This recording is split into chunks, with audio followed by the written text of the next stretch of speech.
Bonjour et bienvenue sur MPC Lycée. Dans cette vidéo, vous allez pouvoir retrouver quelques petits exercices d'application directe sur les inégalités et les inéquations. Pour chaque exercice, vous aurez quelques secondes pour faire pause et répondre à la question avant que je ne donne la correction détaillée. Pour ce premier exercice, il faut vérifier si l'inégalité est vraie ou fausse pour les valeurs de x données. Pour cela, on prend chaque membre de l'inégalité et on remplace x par la valeur donnée.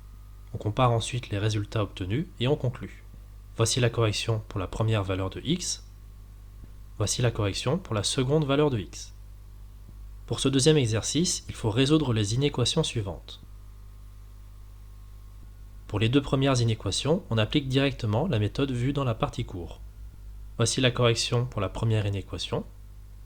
Et voici la correction pour la deuxième inéquation. Pour la troisième inéquation, on commence par développer le membre de droite. On utilise ensuite la méthode vue dans la partie cours. Pour la dernière inéquation, on commence par se débarrasser des dénominateurs en multipliant de chaque côté par 3 et par 6. Puis, après avoir développé chaque membre, on utilise la méthode vue dans la partie cours. Ce troisième exercice est un petit problème à résoudre dont voici l'énoncé.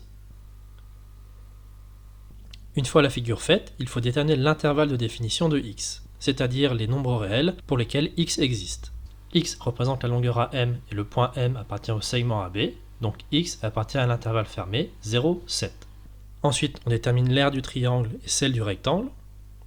Enfin, on utilise la condition de l'énoncé pour écrire l'inéquation qui relie ces deux aires. On la résout en utilisant la méthode vue dans la partie cours et on conclut. Voilà, c'est tout pour cette vidéo d'exercice corrigé. N'hésitez pas à vous abonner, à laisser des commentaires et à poser des questions. A bientôt sur MPC Lycée.